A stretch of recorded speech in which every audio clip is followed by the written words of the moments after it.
Post-traumatic growth means those positive psychological changes that happen in us as we go through very difficult times.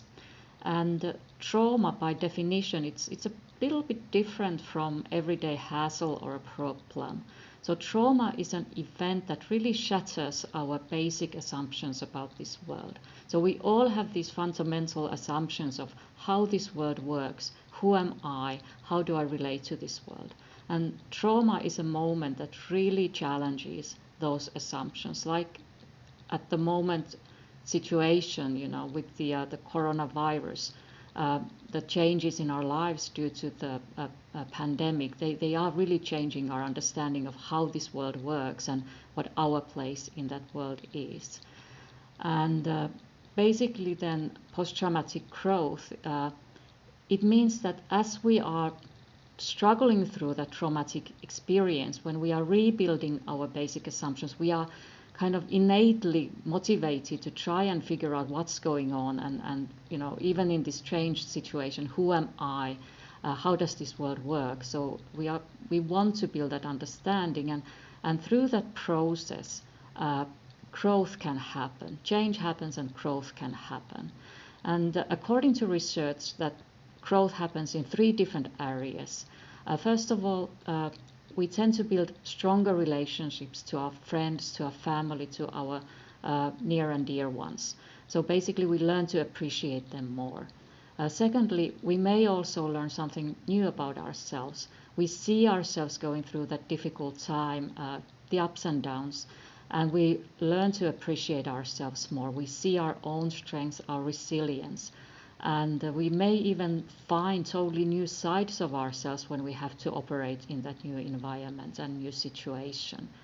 And then third, our life philosophy may change. We learn to appreciate little things in life much more than before. We recognize new things that actually are important to us.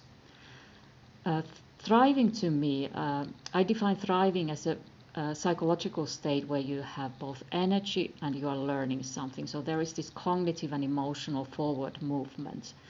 And in that sense, post-traumatic growth, that can be kind of a low-key thriving. Okay, we are learning a lot. The emotional energy that we have may not be kind of happy and peppy and positive, but learning those new things about ourselves and this world gives us basic energy to go on and continue in our struggle. So post-traumatic growth is a kind of a thriving state. If there is something that people could do to facilitate their own growth during these difficult times, I think it's kind of really respectful to acknowledge that many of us are really struggling at the moment. We are very down on energy. We are having a really, really difficult time. So thinking about post-traumatic growth may mean like one more additional demand made on us. And if we don't grow, we feel like we are somehow failing. So I don't think that we should be thinking that way. Post-traumatic growth happens if it happens. According to research, over 50% experience some kind of a moderate to high level growth after facing a trauma. So it is rather prevalent. But it happens naturally and we shouldn't really force it. And the most important thing is to give yourself a break. So if thriving is about learning and having energy, okay, we all are learning at the moment a lot and things that we really don't even want to learn. So that's not the problem, but the energy is the problem. We really are running out of energy. So I would say that really take a break.